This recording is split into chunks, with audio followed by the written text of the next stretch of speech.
Anything else that clients want from the relatives? Fags and money.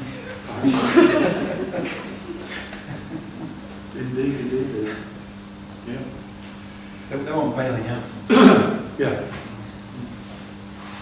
Yeah. That might be the easiest one to do, mightn't it? There's an array of requests so far. I've been a physician, but often Well, I think it is it's quite practical right. support. Yes. When because maybe because they're almost illness, but maybe because of who they are, they blow all the money in one go, and then they expect mum and dad to keep them going for the rest of the fortnight until they get the next job. Well, you're the same. Yeah. It's the human condition, really, I suspect. But yeah, I mean, you're quite right. I think it is, at least, rather than like, well, there's something practical I can do, and I thought, It's separating up the two, isn't it? What's the person and what's illness and what? It's like you said before about delusions, what's the delusion and what ties into an acquired belief based on someone feels. Is it often found in the sort of pre-morbid relationships as well? How the relatives and the person who's suffering the illness view their childhood relationship with those carers and into adolescence. And I think often parents will say, well, he was never like this when he was 16 or 15, he didn't do these things. So, and that doesn't really account for the fact that we do go through huge emotional changes after adolescence anyway, and that some of the behaviour might actually just be to do with the kind of challenging that we do as teenagers. a lot of relatives recognise that. Indeed, they may ever recognise it. So, some relatives will attribute, if you like, and explain a bunch of perhaps, worrying behaviours. Well, it was adolescence, I remember, very disturbed child. Of course, the GP may explain the same way. It may be true, but maybe not. It's quite a difficult situation, isn't it? As well as because it doesn't fit with our descriptions of things like traditional descriptions of things like schizophrenia, because it's something that happens to somebody has an episode when they have schizophrenia after a while, whereas when we look at the conversation before, the stuff that's driving that development psychosis is exactly the period that you're talking about. How you actually then pull apart which bits are driven by this person's biological vulnerability as it manifests itself, which pieces of this are to do with adolescent angst, all that stuff, which pieces are to do with the longer term relationship between the family members. It's quite difficult to distinguish this sort of thing. And obviously you've got people who would argue a biopsychosocial version, where they'd say, well, they're completely enmeshed because this young infant its brain develops in response to its environment. Probably mentioned the synaptic pruning hypothesis. Born with this proliferation, and what happens is your brain develops in response to its environment, so every kind of decision that's made, every kind of stimulus that's made affects that infant's brain. And you develop a brain that provides you with the vulnerability to psychosis. That would be one rather depressing version of how things might work. But if parents tap into that, it's a great source of Catholic guilt for them. That maybe it was the way they brought that child up, maybe they're responsible for the way they are.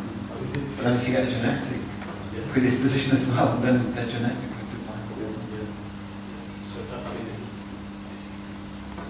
the causality, the explanation of the causality is one of the things that I think from a laboratory somewhere, somebody could say, oh, well, you know, this seems to be what's happening.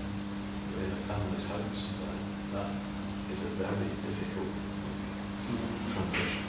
And I'm not sure that we could even make it separate.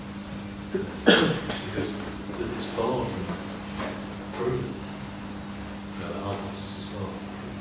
So that, you know, it's just as likely that somebody has a predisposition as otherwise unknown, no markers or whatever it is, happens to be an high-risk individual.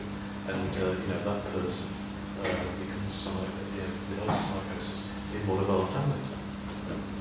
And it's got nothing to do with proving. You know, it's to do with something else. So I think the problem is, though, is that families feel suspected. Because, you know, this stuff is in the background all the time. You know, they feel as if,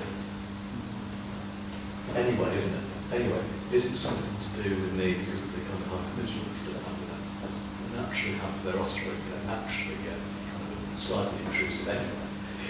And you've got to think of a way of sort of backing up. And of course, it is your responsibility as a parent to develop a neurosis in your child. You know, the passage of generations, that's what you're meant to do. You know? I'm doing it wrong. so you know, you pass on all your, you know, fears and difficulties in that respect. But you know, the person themselves, I mean, how the family then, you know, respond to psychosis in this, where this, you know, apparently ordinary from the background. I think that's, they look down one day and they find that their child has become different. And they may have noticed a difference in them, but then there's a final kind of dawning. This is very different. It's how you kind of explain that. You certainly felt suspected. Yes. I do well. There's a lot of... There was a guy, I can forget his name now, he was saying that we almost, from the psychoanalytic tradition,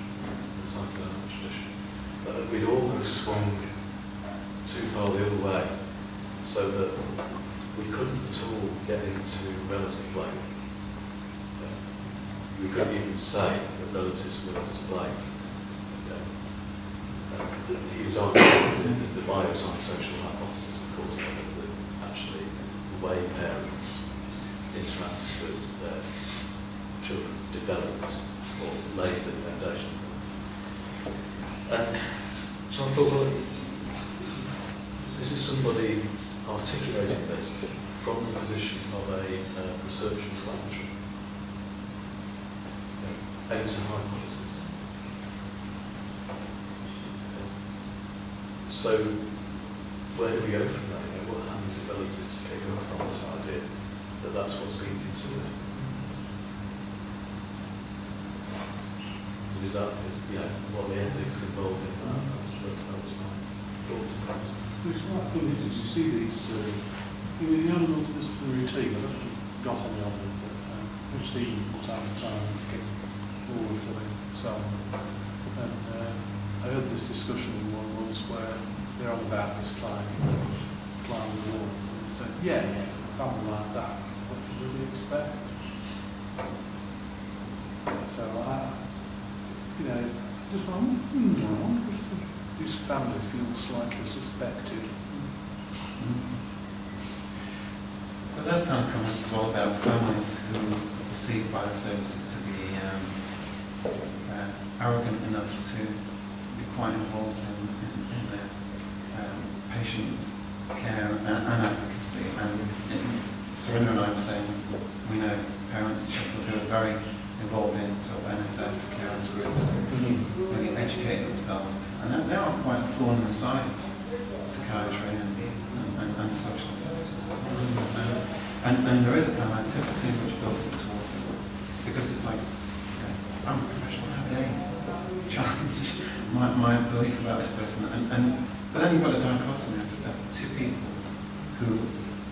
who say they know that person better than anybody else because they witness the world and they witness their childhood and therefore they do know them better than anybody else.